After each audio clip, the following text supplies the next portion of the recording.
Here in the capital city, Topeka, Kansas. This may be my first year serving this historic synagogue community, but I've already come to appreciate so much about Kansas, and I'm sure that attachment will only grow. Along with my co-chairs of the Kansas Holocaust Commission, Alan Parker, Jessica Rockhold, and Jane Green, it's my honor to welcome you all to this year's Holocaust Commemoration, the 40th in the state of Kansas.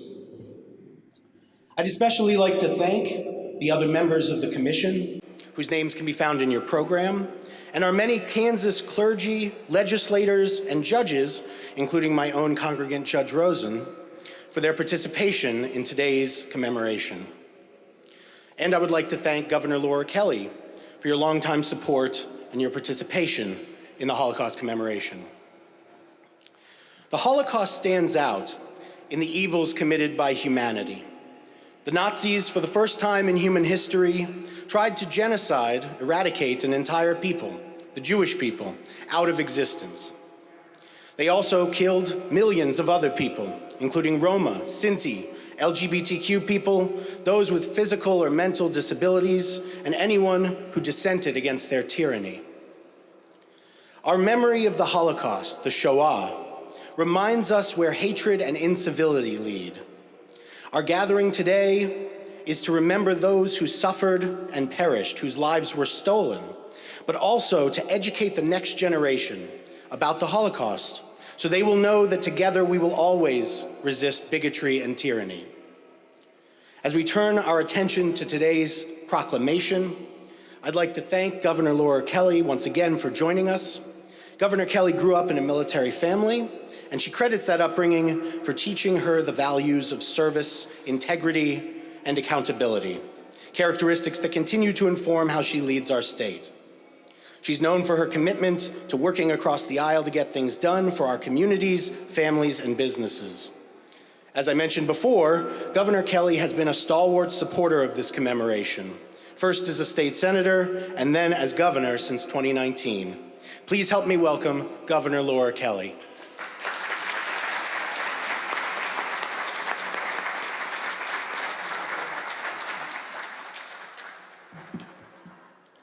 I'm going to put this right up here and want to thank Jane Green for giving that to me at one of the other commemorations that we've done. It's been a long time been doing this. So thank you, Rabbi. Appreciate it. It really is good to gather again in person, especially for this particularly important tradition. The United States officially commemorates the Holocaust during the Days of Remembrance, and this year, U.S. Remembrance Day is today, April 28th. In Kansas, we have a long history of commemorating this ceremony. In 1982, Governor John Carroll signed the Proclamation for Days of Remembrance, at which time the Kansas State Holocaust Commission was formed.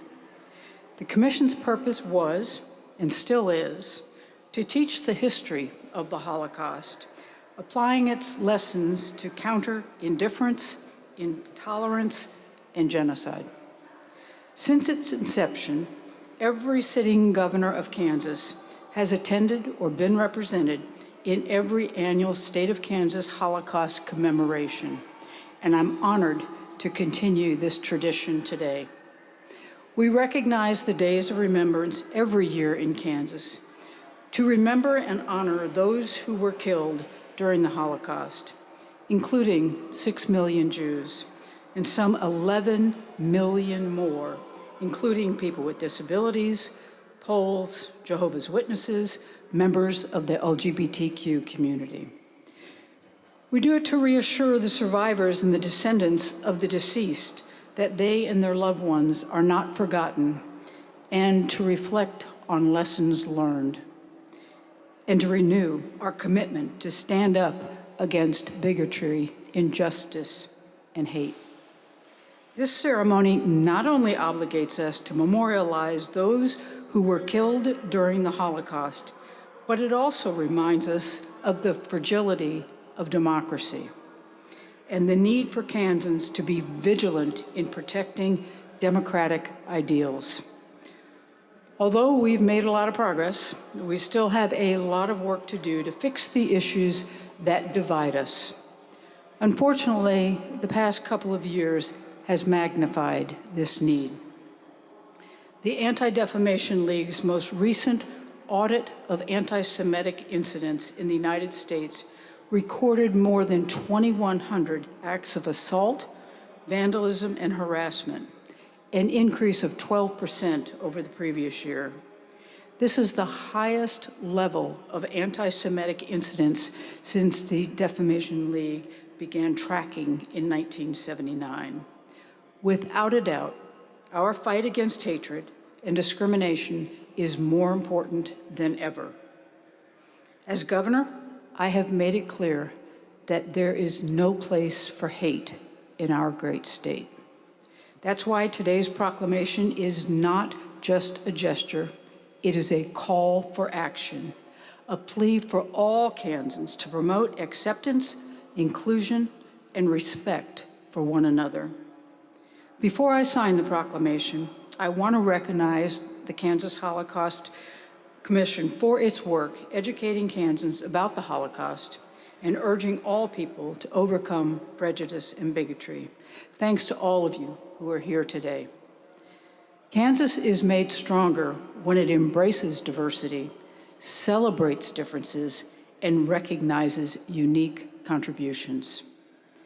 And with that, let me read the proclamation and then I'll go sign it. To the people of Kansas, greetings. Whereas the Holocaust, the state-sponsored systematic persecution and annihilation of European Jewry by Nazi Germany and its collaborators between 1933 and 1945, 6 million Jews were murdered, Roma and Sinti, people with disabilities, and Poles were also targeted for destruction or decimation for racial, ethnic, or national reasons. And millions more, including LGBTQ victims, Jehovah's Witnesses, Soviet prisoners of war, and political dissenters, also suffered grievous oppression and death under Nazi tyranny.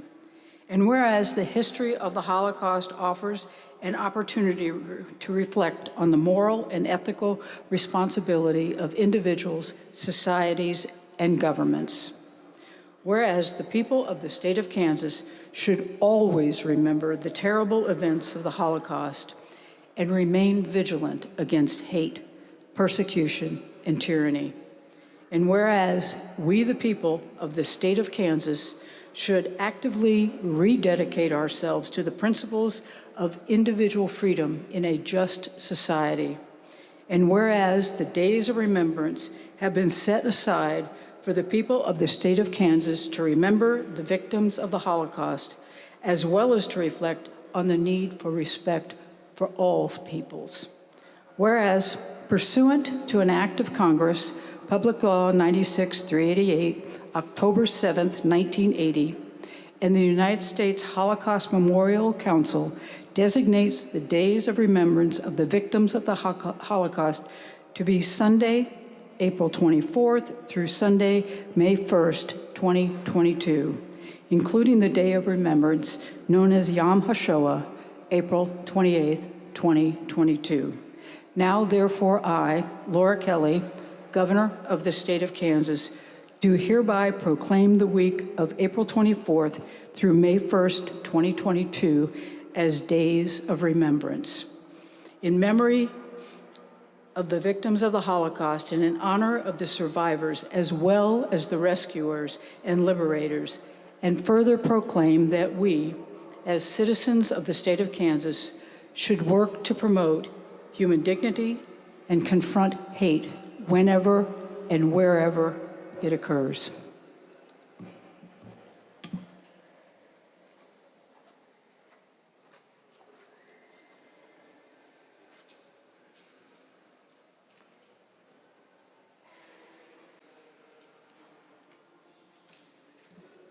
Good afternoon. My name is Jessica Rockhold, and I am the Executive Director of the Midwest Center for Holocaust Education and a co-chair of the Kansas Holocaust Commission. Today, we remember those lost in the Holocaust, Those 6 million Jews who represented entire generations, murdered by the Nazis and their collaborators in a quest for what they termed the final solution to the Jewish problem. We remember the destroyed culture of European Jewry, a vibrant and diverse society thinking and determining their path forward in changing times, a process that was cut short by the Holocaust and never fully realized. Today, we also honor the survivors, those who found themselves as the last surviving remnant of their families and their communities.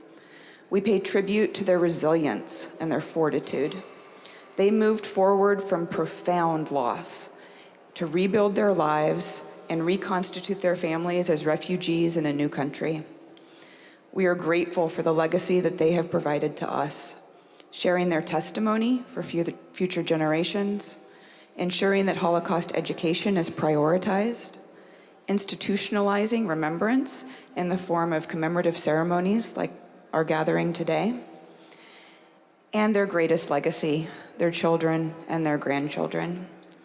The survivors' collective wish that their experiences be remembered, but also serve as a warning and a call to action in our world today resonates profoundly in our own time.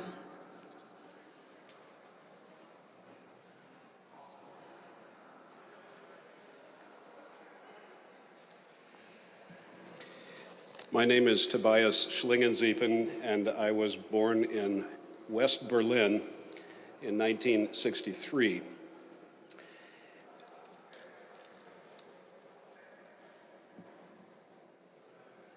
My children's maternal family lost numerous family members in the Holocaust.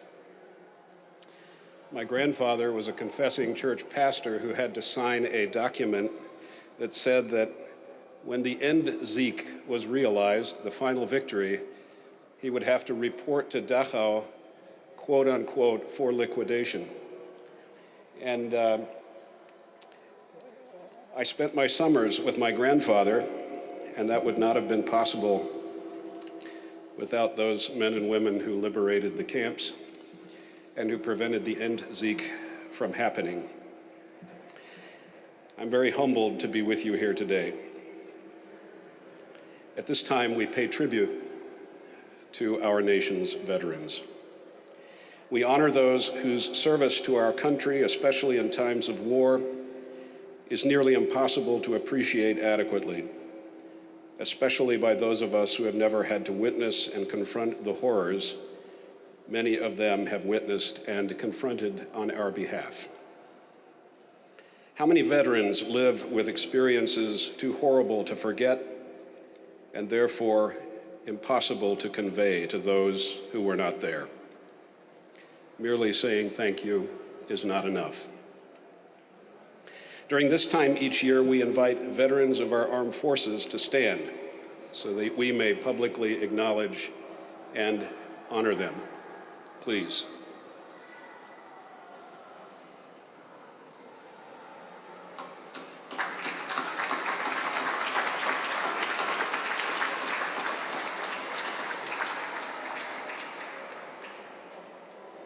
To those veterans who are present in this space with us today, as well as to those who are watching, and to their families, let me express this wish: that the rest of us, your fellow citizens, may live lives that prove worthy of the sacrifices you have borne and bear on our behalf. Zachor in Hebrew means remember.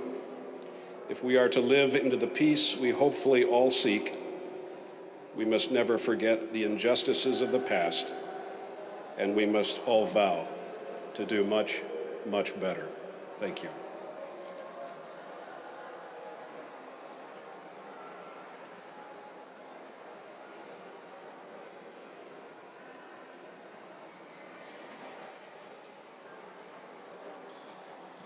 Well, next in the program is the President of the United States. I'm obviously not President Biden.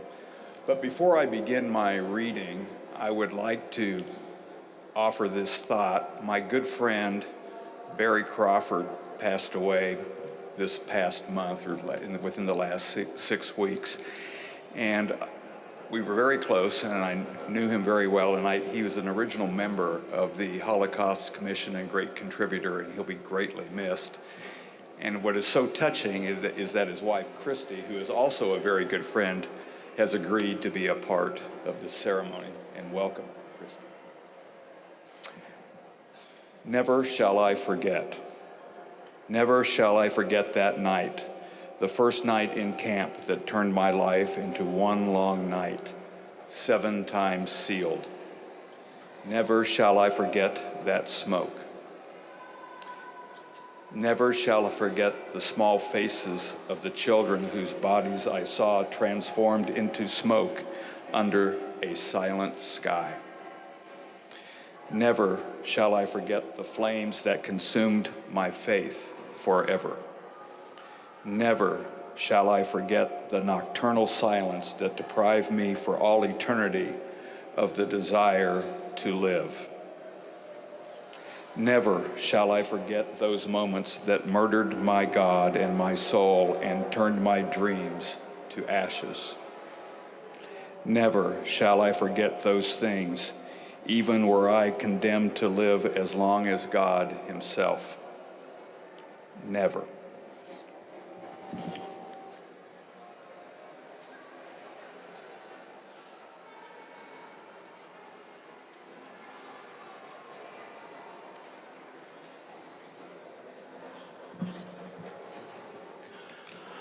I am Rabbi Larry Carroll.